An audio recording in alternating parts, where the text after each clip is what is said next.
നമസ്കാരം കൂട്ടുകാരെ, എല്ലാവർക്കും റെഡ് റോസസിലേക്ക് സ്വാഗതം. ഇന്ന് ഒരു ശുഭദിനാവട്ടെ എല്ലാവർക്കും, അല്ലേ? നമുക്ക് പലതരം സന്തോഷവും വിഷമവും ഒക്കെ നമ്മുടെ ജീവിതത്തിലുണ്ടാവും. അപ്പോൾ അതിനൊക്കെ ഒരു മാറ്റം വരട്ടെ. ജീവിതത്തിലെ മാറ്റങ്ങൾ വേണമെന്ന് ആഗ്രഹിക്കാത്തവരാരാളേ അല്ലേ?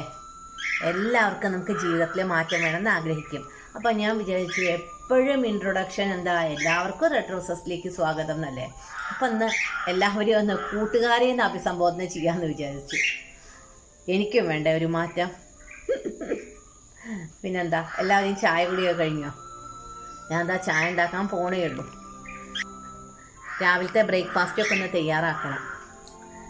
പിന്നെ മാറ്റത്തിനെ പറ്റി ഞാൻ പറഞ്ഞില്ലേ, നമ്മുടെ ജീവിതത്തിൽ മാറ്റങ്ങൾ വരണം വെച്ചാൽ നമ്മൾ എന്ത് വേണം? നമ്മുടെ ജീവിതത്തിൽ റിസ്ക് എടുക്കണം. റിസ്ക് എടുത്താലേ മാറ്റങ്ങൾ നമുക്ക് വരുള്ളൂ. നമ്മൾ ഓരോ കാര്യങ്ങൾ ചെയ്യാൻ പേടിച്ച് പിന്നോക്കം നിന്നാൽ ഒരിക്കലും അത് നടക്കില്ല. ധൈര്യസമേതം മറ്റുള്ളവരുടെ 100 അഭിപ്രായം ചോദിക്കാതെ നമ്മളുടെ സ്വന്തം അഭിപ്രായത്തിൽ, അതായത് സ്വന്തം എന്ന് പറഞ്ഞാൽ ഭർത്താവിൻ്റെയും മക്കളുടെയൊക്കെ നമുക്ക് ചോദിക്കാട്ടാ, അല്ലെങ്കിൽ അതൊരു അധിക പ്രസംഗമാവും. സ്വന്തം എടുത്തു ചാടിയൊക്കെ ചോദിച്ചതിന് ശേഷം നമുക്ക് ആ കാര്യങ്ങൾ ഈശ്വരനെ ധ്യാനിച്ചിട്ട് മുന്നോട്ട് പോയാൽ നമുക്ക് എല്ലാം നന്നായി നടക്കും. ഞാൻ ഗ്യാരണ്ടി. എല്ലാവർക്കും സുഖമാണെന്ന് വിചാരിക്കുന്നു. എല്ലാവർക്കും സുഖമാണെന്ന് അറിയാനാണ് എനിക്കിഷ്ടം. എല്ലാവർക്കും നല്ലത് വരട്ടെ. അപ്പം നമുക്ക് അടുക്കളയിലേക്ക് പോയിട്ട് നമ്മുടെ ഇന്നത്തെ റെസിപ്പീസ് കണ്ട് തുടങ്ങാം. ഇന്ന് എൻ്റെ അടുക്കളയിൽ 2-3 നല്ല പുതിയ നല്ല റെസിപ്പീസാണ്. അപ്പം നിങ്ങൾ അത് സ്കിപ്പ് ചെയ്യാതെ കാണും. എന്നിട്ട് നിങ്ങളുടെ അഭിപ്രായം ഇഷ്ടമാണെങ്കിൽ എന്നോട് പറയൂ കേട്ടോ.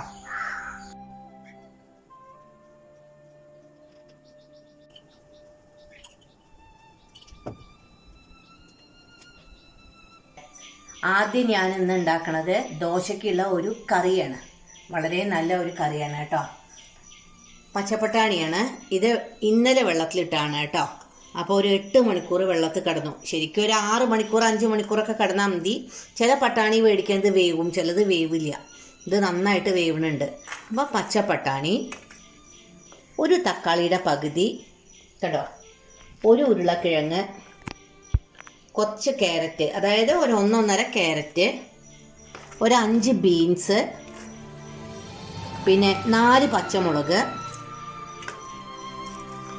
പിന്നെ നമ്മളുടെ മഷ്റൂം. ഇതെല്ലാം കൂടിയിട്ട് നമുക്കൊന്ന് ഇട്ടിട്ട് ഒരു 4 വിസിലാക്കി എടുക്കണം. നമുക്ക് ഇത് പച്ചവെള്ളത്തിലാണ് വേവിക്കേണ്ടത് കേട്ടോ. അപ്പോൾ ഇതൊക്കെ കൂടിയിട്ടിട്ട് നമുക്ക് വെള്ളം ഒഴിച്ചിട്ട് ഒന്ന് വേവിക്കാം. പിന്നെ എങ്ങനെയാണ് അടുത്ത് ഉണ്ടാക്കുന്നത് ഞാൻ പറഞ്ഞു തരാം കേട്ടോ. നമുക്ക് വഴിയേ മനസ്സിലാക്കാം. അപ്പോൾ നമുക്ക് ഇതിലേക്ക് വെള്ളം ഒഴിച്ചു. ഇതൊക്കെ ഞാൻ റെഡിയാക്കി വെച്ചു വീഡിയോ എടുക്കുന്നതിന് മുമ്പ് തന്നെ. എന്താ വെച്ചാൽ ലാഗ് വരരുത്. അപ്പോൾ പെട്ടെന്ന് നമ്മളുടെ വീഡിയോസ് എടുത്ത് കഴിയും. അപ്പോൾ നിങ്ങൾക്ക് ബോറടിക്കില്ല കണ്ടിട്ട്, നിങ്ങളുടെ ലെങ്തി ആവില്ല വീഡിയോ. അതിന് വേണ്ടിയിട്ടാണ് ഞാൻ ഇതൊക്കെ മുമ്പ് തന്നെ റെഡിയാക്കി വെച്ചത്. അപ്പോൾ ഞാൻ ഉണ്ടാക്കുമ്പോൾ കൃത്യമായിട്ട് ഇതിൻ്റെ അളവൊക്കെ പറഞ്ഞുതരാം. ഇപ്പോൾ ഇത് മനസ്സിലായില്ലോ. നമുക്കിത് അടുപ്പത്ത് വെച്ചിട്ട് ഒരു 6 വിസിലോളം ഇരുന്നോട്ടെ. എന്താ വെച്ചാൽ വേവാതെ വരണ്ട. 6 വിസിൽ വെക്കാം. അപ്പോൾ ഗ്യാസ് കത്തിച്ച് ഞാൻ വെച്ചിട്ടുണ്ട്. ഒരു 6 വിസിലാവണ വരെ ഇതൊന്ന് ഇരിക്കട്ടെ. നമ്മുടെ ഹെലികോപ്റ്റർ പോണ ശബ്ദം കേൾക്കാണ്ട്. നമ്മുടെ കുക്കർ വിസിലാവുമ്പോഴേക്കേ നമുക്ക് ദോശ ഇങ്ങോട്ട് ഉണ്ടാക്കിയെടുക്കാം കേട്ടോ. എന്നിട്ട് കാസറോളിലിടാം.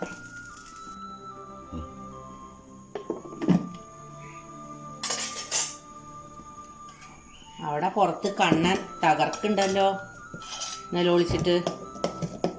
ഓരോ പ്രാവശ്യവും നമ്മൾ ഈ ദോശ ഉണ്ടാക്കുമ്പോഴേ മാവ് ഇങ്ങനെ ഒന്ന് കലക്കിയിട്ട് എടുക്കണം, അല്ലെങ്കിൽ ഉഴുന്ന അതിൻ്റെ അടിയിൽ പോകും. അല്ല, ഓരോ പ്രാവശ്യവും നമ്മൾ ദോശ ഉണ്ടാക്കുമ്പോൾ മാവ് ഇങ്ങനെ കലക്കിയിട്ട് എടുക്കണം, അല്ലെങ്കിൽ ഉഴുന്നൊക്കെ മീതത്തെ ദോശയിൽ വരും. അപ്പോൾ ഒന്നിങ്ങനെ മിക്സാക്കി കഴിഞ്ഞാൽ നല്ല അടിപൊളി ദോശ കിട്ടും. അടിപൊളി എന്ന് പറയില്ലേ, അങ്ങനെ നമുക്ക് ഈ ദോശ വേഗം ഉണ്ടാക്കിയാണ്ട് തീർക്കാം. ഇതൊരു 6 വിസിൽ വരും ചെയ്തു. അപ്പോൾ ഇതിൻ്റെ വിസിൽ പോട്ടെ, അല്ലെങ്കിൽ നമ്മളുടെ മുഖത്തേക്ക് എടുക്കും. എപ്പോഴും വിസിൽ പോയതിന് ശേഷം നിങ്ങൾ കുക്കർ ഓപ്പൺ ചെയ്യാവൂ കേട്ടോ. അറ്റ് ദ സെയിം ടൈം നമുക്ക് നല്ലൊരു ഷേക്ക് ഉണ്ടാക്കാം. അപ്പോൾ ഞാൻ അണ്ടിപ്പരിപ്പും മുന്തിരിങ്ങയും ഒക്കെ ഇങ്ങനെയുള്ള അതിലൊരു പാത്രത്തിലിട്ട് വെച്ചിരിക്കുക. അതിലേക്കൊരു 3-4 അണ്ടിപ്പരിപ്പ്, ഒരു 3-4 മുന്തിരിങ്ങ, അത്ര മതി. ഞങ്ങൾ 2 ആൾക്കല്ലേ. ഒരു 2 ബദാം, ഇത്ര ഡ്രൈ ഫ്രൂട്ട്സ് മതി. നല്ല ചിൽഡ് മിൽക്ക്. ഞാൻ പറഞ്ഞില്ലേ ഞാൻ വീഡിയോസിന് വേണ്ടി എല്ലാം റെഡിയാക്കി വെച്ചിരുന്നു. നിങ്ങൾക്ക് ആൾക്കനുസരിച്ചിട്ട് ഇൻഗ്രീഡിയൻസ് കൂട്ടിയെടുക്കാം കേട്ടോ. നേന്ത്രപ്പഴം, ഒറ്റപ്പഴം, 4 ഈത്തപ്പഴം, കുരുവൊക്കെ കളഞ്ഞതാട്ടാ. മാങ്ങ, നല്ല പഴുത്ത മാങ്ങ.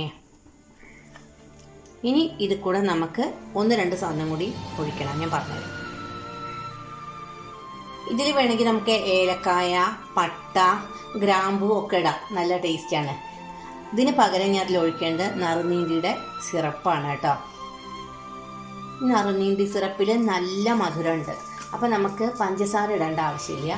നമുക്ക് കുറച്ച് തേൻ ഒഴിച്ചു കൊടുക്കാം. ഇതിൽ വേണമെങ്കിൽ നിങ്ങൾക്ക് ഡാർക്ക് ചോക്ലേറ്റ് ഇട്ട് കൊടുക്കാം, ഓറിയോ ഇട്ട് കൊടുക്കാം, അങ്ങനെ എന്ത് വേണമെങ്കിൽ ചെയ്യാം. അപ്പോൾ നമുക്കിത് ജ്യൂസാക്കി എടുക്കാം. അപ്പോൾ നമ്മുടെ ജ്യൂസ് ഇവിടെ റെഡിയായി. ഒന്ന് ടേസ്റ്റ് ചെയ്ത് നോക്കാം. അടിപൊളി. ഇതിലേക്ക് നമുക്ക് ഈ ചിയാ സീഡ് ഒഴിച്ചു കൊടുക്കാം കേട്ടോ. ഇനി നമുക്കതാണ് മിക്സ് ആക്കാം. അപ്പം നമുക്ക് ഈ ദോശയോടൊപ്പം അതാണ്ട് കഴിക്കാം അല്ലേ. രാവിലെ ഹെവി ഫുഡ് കഴിച്ചു കഴിഞ്ഞാൽ ഉച്ചയ്ക്ക് നമ്മൾ വളരെ കുറച്ച് ഭക്ഷണമേ കഴിക്കുള്ളൂ. അപ്പോൾ ഇത് നല്ല വയറ്റിലിങ്ങനെ കിടന്നോളും, വിശപ്പൊക്കെ വളരെ കുറയും. അപ്പോൾ നമ്മുടെ ദോശ റെഡിയായി, ഇവിടെ ജ്യൂസ് റെഡിയായി. അപ്പോൾ ഇത് രണ്ടും നമുക്ക് മേശപ്പുറത്തേക്ക് വെച്ചിട്ടേ നമുക്ക് നല്ല ഒരു ഓംലെറ്റ് ഉണ്ടാക്കാം. ഞാൻ പറയാം. ടൊമാറ്റോ ഓംലെറ്റിൻ്റെ വീഡിയോ ഞാൻ മുമ്പ് അപ്ലോഡ് ചെയ്തിട്ടുണ്ട്. ഇതിൽ ടൊമാറ്റോ, 2 ടൊമാറ്റോ, 1 സവാള, 3 പച്ചമുളക്, ഒരു പിടി കറിവേപ്പില, ഒരു പിഞ്ച് ഉപ്പ്, ഒരു 1/2 ടീസ്പൂൺ കുരുമുളക് പൊടി, പിന്നെ കുറച്ച് ഗരം മസാല. വേണമെങ്കിൽ ഇട്ടാൽ ഗരം മസാല, അത് ഓരോരുത്തരുടെ ഇഷ്ടത്തിനനുസരിച്ചാണ്. അപ്പോൾ നമുക്ക് അതാണ് ഉണ്ടാക്കാം. ഞാൻ ഈ ഒരു പാനിലാണ് ഉണ്ടാക്കാൻ വിചാരിച്ചു. അപ്പോൾ അതൊക്കെ നന്നായിട്ട് മിക്സാക്കി വെച്ചതാ. അതിലേക്കാണ്ട് ഒഴിച്ചു കൊടുക്കാം. അപ്പം തീ കുറച്ചിട്ട് നമുക്ക് ഇതാണ്ട് മൂടി വെക്കാം കേട്ടോ. ഇത് നല്ല വലുപ്പമായി. പറയുമ്പോൾ ഞാൻ 2 മുട്ടയെ എടുത്തിട്ടുള്ളൂ. സ്ലോ ഫ്ലെയിമിൽ ഇത് നന്നായിട്ടൊന്ന് വെന്ത് വരട്ടെ. അപ്പം നമുക്ക് ഈ വേഫേഴ്സ് വെച്ചിട്ട് ഇതൊന്ന് ഡെക്കറേറ്റ് ചെയ്യാം കേട്ടോ. എങ്ങനെ വെച്ചാലും നമ്മുടെ വയറ്റിലേക്ക് തന്നെയാണ് പോണത്. എന്നാലും ഒരു മനസ്സിനൊരു സന്തോഷം അല്ലേ. അപ്പോൾ ആദ്യം നമുക്ക് ഈ ജ്യൂസ് ഒന്ന് കഴിച്ചു നോക്കാം എങ്ങനെയുണ്ട്, എന്നിട്ടാവും ബാക്കിയുള്ള ഭക്ഷണം. നമുക്ക് ആദ്യം ജ്യൂസ് ഒന്ന് കഴിച്ചു നോക്കാം, എന്നിട്ട് നമ്മളുടെ ദോശയും ഒക്കെ കഴിക്കാം, കറിയൊക്കെ ഉണ്ടാക്കിയിട്ട്. ഫ്രൂട്ട്സ് എപ്പോഴും ആദ്യം കഴിക്കണം എന്നാണല്ലോ പറയാം. അതെപ്പോഴും ദഹിച്ച ഭക്ഷണമാണ് അത്ര. അപ്പോൾ നമുക്ക് എന്തായാലും ഇത് കഴിക്കാം. അപ്പോൾ ഞാൻ ജ്യൂസ് കഴിക്കട്ടെ. ജ്യൂസ് എന്ന് പറയാൻ പറ്റില്ല, അതൊരു സ്മൂത്തിയാണ്. ഇത് ഭയങ്കര ഹെവിയാണ്. ഇത് കഴിച്ചാൽ തന്നെ പിന്നെ ഒന്നും വേണ്ട. സൂര്യേട്ടനുള്ള സ്മൂത്തി ഇവിടെ ഇരിക്കുക, എന്നിട്ട് വേറെന്തോ ജോലിയിലാണ്. ഇത് നിങ്ങളൊന്ന് ട്രൈ ചെയ്ത് നോക്കൂ. അപ്പം നമ്മൾ കഴിക്കുന്ന ഭക്ഷണത്തിൻ്റെ അളവ് കുറയും. നല്ല ഫൈബറൊക്കെ ഉള്ളതല്ലേ, മാങ്ങയും നേന്ത്രപ്പഴമൊക്കെ. നമുക്ക് ഈ സീസണിൽ ഇതിങ്ങനെ ചെയ്യാൻ പറ്റുള്ളൂ. മാംഗോൻ്റെ സീസണിൽ മാംഗോ വെച്ചിട്ടുള്ള റെസിപ്പീസ്. ഇതിൽ നമുക്ക് വേണമെങ്കിൽ ഓട്സ് ചേർക്കാം. അത് വളരെ നല്ലതാണ്, നല്ല ടേസ്റ്റിയാണ്. ഞാൻ മുമ്പ് ഓട്സ് വെച്ചിട്ടൊന്ന് ചെയ്തിട്ടുണ്ടെന്ന് തോന്നുന്നുണ്ട്, എനിക്ക് ഓർമ്മയില്ല. അപ്പോൾ നമുക്ക് ഇത് കഴിഞ്ഞ് കറി ഉണ്ടാക്കാം.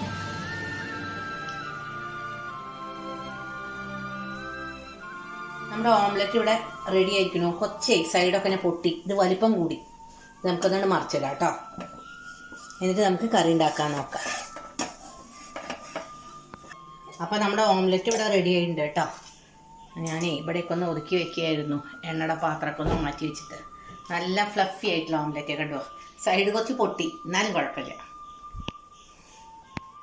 അപ്പോൾ നമ്മളുടെ കറി വെന്തോ നോക്കാം. എല്ലാ കഷ്ണങ്ങളും നന്നായിട്ട് വെന്തുണ്ട്. കാരണം എന്താ വെച്ചാൽ അതൊക്കെ അധികം വേവില്ലാത്ത സാധനമാണ്. ഞാൻ കൂണുള്ള കാരണമാണ് ഇതിങ്ങനെ വേവിച്ചെടുത്തത് തന്നെ. അപ്പോൾ ഇതിവിടെ അടഞ്ഞിരിക്കട്ടെ കേട്ടോ. നമുക്കിത് ഉണ്ടാക്കാൻ നോക്കാം. എനിക്ക് ആദ്യം കുറച്ച് വെളിച്ചെണ്ണ ഒഴിച്ചു കൊടുക്കാം. വെളിച്ചെണ്ണ കുറവേ വേണ്ടു. കാരണം എന്താ വെച്ചാൽ തേങ്ങാപ്പാലാണ്. തേങ്ങാപ്പാൽ തന്നെ വെളിച്ചെണ്ണയല്ലേ. 4 മണി ജീരകം ഇട്ട് കൊടുക്കാം. ജീരകം അല്ലെങ്കിൽ പെരിഞ്ജീരകം. പെരിഞ്ജീരകം വറുത്തിട്ടാലും ഭയങ്കര ടേസ്റ്റ് ആട്ടാ. പക്ഷെ ഏതെങ്കിലും ഒന്നേ പാടുള്ളൂ. കടുക് ഇട്ട് കൊടുക്കാം. കടുക് പൊട്ടിക്കഴിഞ്ഞാൽ ഉള്ളി, വെളുത്തുള്ളി എല്ലാം ഒരുമിച്ചാണ്ട് ഇട്ട് കൊടുക്കാം. 6 പീസ് വെളുത്തുള്ളി, ചെറിയൊരു കഷ്ണം ഇഞ്ചി, 2 പച്ചമുളക്, പകുതി ടൊമാറ്റോ. ഒരു ടൊമാറ്റോൻ്റെ പകുതി നമ്മൾ വേവിക്കണേലിട്ടായിരുന്നു. ഉള്ളി ഇതാ, ഒരു ഉള്ളി, അതായത് അധികം വലിപ്പമില്ലാത്ത ഉള്ളിയാണ് കേട്ടോ. വേവിക്കണേലും ഞാൻ ഉള്ളി ഇട്ടിട്ടുണ്ട്.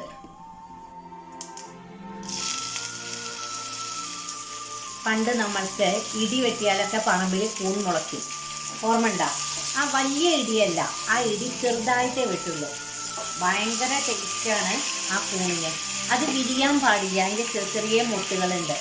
അപ്പോൾ മുളയുടെ ചോട്ടിലൊക്കെയാണ് ഈ കൂൺ വിരിയുക. അതായത് ഷെയ്ഡുള്ള ഭാഗത്ത്, നല്ല തണലുള്ള ഭാഗത്ത്. എനിക്ക് ഓർമ്മയുണ്ട്. അപ്പോൾ നമ്മൾ പാത്രമായിട്ട് ഇറങ്ങും പറമ്പിലൊക്കെ ഈ കൂൺ മുളച്ചത് പറിക്കാൻ വേണ്ടിയിട്ട്. പണ്ടത്തെ ഒരു അന്ധവിശ്വാസമാണ് കേട്ടോ. അമ്മ പറയും മിണ്ടാതെ പോയിട്ട് കൂൺ പറിക്കണം, മിണ്ടിക്കഴിഞ്ഞാൽ അത് അപ്പം വിരിയും. അതൊക്കെ വെറുതെ പറയാണ്. അപ്പോൾ നമ്മുടെ കറിവേപ്പില ഇവിടെ ഫ്രൈ ആയി. ഇതിലേക്ക് നമുക്ക് ആദ്യം വെളുത്തുള്ളിയും ഇഞ്ചിയും ഇട്ട് കൊടുത്തിട്ട് ആ കുറച്ചുള്ള ഉള്ളി ഒന്ന് മൂപ്പിച്ചെടുക്കാം. എനിക്ക് ഭയങ്കര ഇഷ്ടമാണ് കൂൺ. അച്ഛൻ പറയും പണ്ട് കൂൺ ഇറച്ചി കഴിക്കുന്നതിന് തുല്യമാണെന്ന്. അച്ഛൻ അന്ന് മെഡിക്കൽ ഷോപ്പ് നടത്തണ കാലമാണ്. അച്ഛന് സ്വന്തമായിട്ട് മെഡിക്കൽ ഷോപ്പ് ഉണ്ടായിരുന്നു. അപ്പോൾ അച്ഛന് ഒരുവിധം മരുന്നുകളെ പറ്റിയിട്ടും ഏതൊക്കെ പച്ചക്കറികളിലെ വൈറ്റമിൻസ് എന്നൊക്കെ നന്നായിട്ട് അറിയാം. അപ്പോൾ ഭക്ഷണകാര്യത്തിലൊക്കെ ഭയങ്കര ശ്രദ്ധയാണ്. എത്ര വേണ്ടെങ്കിലും പഴം കഴിച്ചിരിക്കണം നിർബന്ധമായിട്ട്. ചോറൊന്നും അധികം കഴിക്കേണ്ട. ചോറൊന്നും അധികം കഴിച്ചിട്ടൊരു കാര്യമില്ല. നേന്ത്രപ്പഴം കഴിക്കണം എന്ന് പറയും. അപ്പോൾ ദിവസവും വേണ്ടെങ്കിലും നേന്ത്രപ്പഴം കഴിപ്പിക്കും. അവിടെ നമുക്ക് വാഴയൊക്കെ ഇഷ്ടം പോലെ ഉണ്ടായിരുന്നു. അപ്പോൾ എന്നും ഉണ്ടാവും ഓരോ കൊല വെട്ടാനായിട്ട്. ആ ഒരു പഴയ കാലത്തിൻ്റെ മാധുര്യം വല്ലാത്ത തന്നെയാണ് കേട്ടോ. നിറയെ മാവും. മാങ്ങ പൊട്ടിക്കാനായിട്ട് ഒരാൾ വരും. മാങ്ങ പൊട്ടിച്ചു കഴിഞ്ഞാൽ ആ മാങ്ങ പഴുപ്പിക്കാൻ വേണ്ടിയിട്ട് നെല്ലറ ഉണ്ട് വീടിൻ്റെ. നെല്ലറയിൽ ചാക്കിലാക്കി വെക്കും. ഇപ്പോഴത്തെ പോലെ കാർബൈഡ് ഇട്ടിട്ട് പഴുപ്പിക്കലൊന്നല്ല. നല്ല എന്താ പറയുക, നെല്ലറയിൽ ചാക്ക് ഇറക്കി വെച്ചിട്ട് പഴുക്കണതാണ്. എലി ഉണ്ടാവും ചിലപ്പോൾ നെല്ലറയിൽ. ചിലപ്പോൾ 1, 2, 3 എലി കഴിക്കും.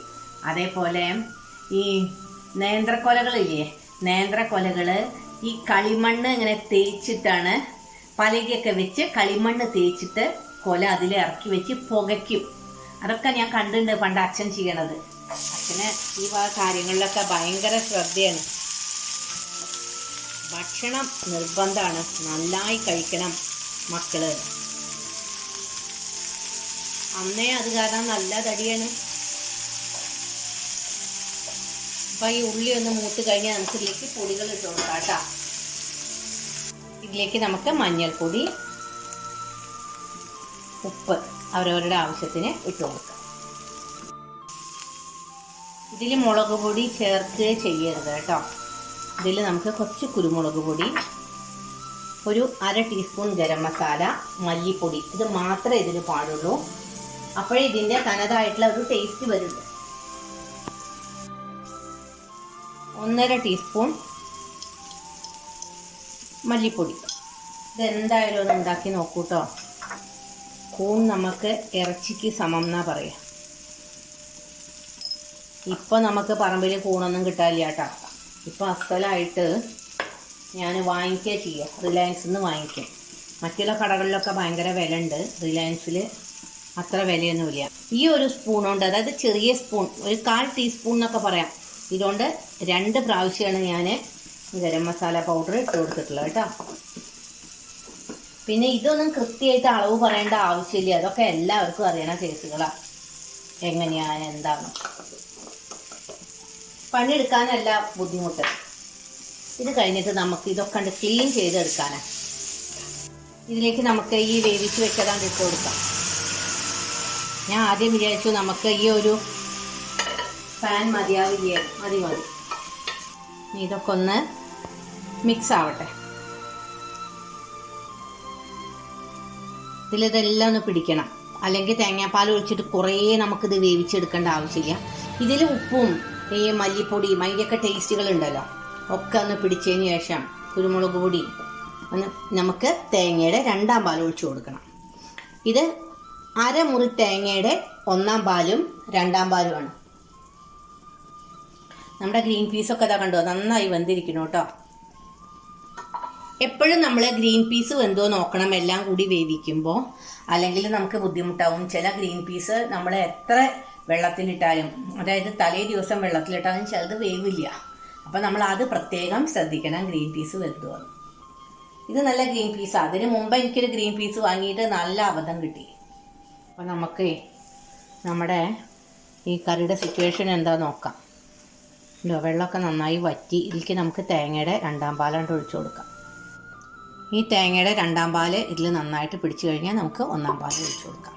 ഇതൊന്ന് തിളച്ച് കഴിഞ്ഞാൽ ഇതിൽ നമുക്ക് ഉപ്പുണ്ടോ നോക്കണം കേട്ടോ.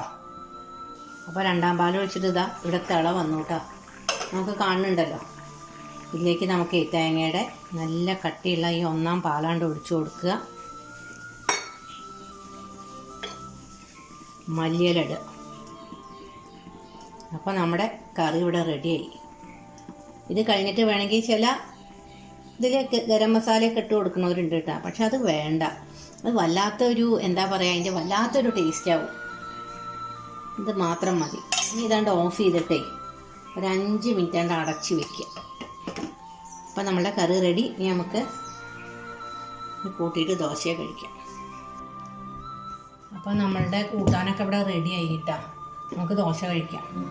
സമയം അതിക്രമിച്ചു, സമയം 10:30 മണിയായി. മുളകിടാതെ വെറും മല്ലിയും കുരുമുളക് പൊടിയും മഞ്ഞൾപ്പൊടി ഇട്ടപ്പോഴാണ് കണ്ടുക ഈ കൂട്ടാനൊരു പച്ച നിറം അതിൻ്റെ ഗ്രേവിക്ക്. ഇതിനൊരു വെറൈറ്റി കുറുമാന്ന് പറയാം. നല്ല ടേസ്റ്റ്. എല്ലാ കഷ്ണങ്ങളും, അതായത് ഗ്രീൻ പീസ്, കൂണ്, ഉള്ളി എല്ലാം ഉണ്ടല്ലോ അതിൽ. നല്ല ടേസ്റ്റ് ആട്ടോ. കുട്ടികൾക്കൊക്കെ ഇഷ്ടമാവും. എന്താ വെച്ചാൽ അധികം എരിവൊന്നുമില്ല അതിൽ, അത് തന്നെ ഇഷ്ടമാവും. നമുക്ക് വേണമെങ്കിൽ പച്ചമുളക് ഇല്ലാതെ കുട്ടികൾക്ക് ഉണ്ടാക്കി കൊടുക്കാം അല്ലേ. അപ്പം നിങ്ങൾക്ക് എൻ്റെ ഈ വ്ളോഗ് ഇഷ്ടപ്പെട്ടോ? ഈ വ്ളോഗ് ഇഷ്ടപ്പെടുകയാണെങ്കിൽ നിങ്ങൾ ലൈക്കും ഷെയറും ചെയ്ത് എന്നെ പ്രോത്സാഹിപ്പിക്കണം. അപ്പം ഞാൻ ഈ വ്ളോഗ് ഇവിടെ അവസാനിപ്പിക്കുകയാണ്. അധികം ലെങ്തി ആക്കണില്ല, എനിക്ക് പുറത്ത് പോകേണ്ട ആവശ്യമുണ്ട്. അല്ലെങ്കിൽ ഞാൻ എൻ്റെ ഉച്ചക്കലത്തെ ഭക്ഷണമൊക്കെ നിങ്ങൾക്ക് കാണിച്ചു തന്നിരുന്നു ഉണ്ടാക്കിയിട്ട്.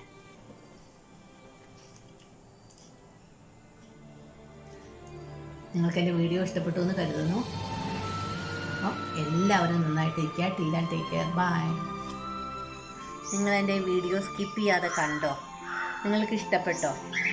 നിങ്ങളുടെ അഭിപ്രായം എന്താണെന്ന് ഞാൻ നിങ്ങളോട് ചോദിക്കുകയാണ്. നിങ്ങൾ ഇഷ്ടമുണ്ടെങ്കിൽ എന്നോട് അഭിപ്രായം പറയാം.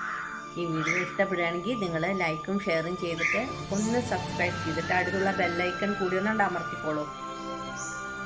നമുക്ക് പുതിയ വീഡിയോ ആയിട്ട് അടുത്തന്നെ കാണാം. എല്ലാവർക്കും നല്ലത് വരട്ടെ.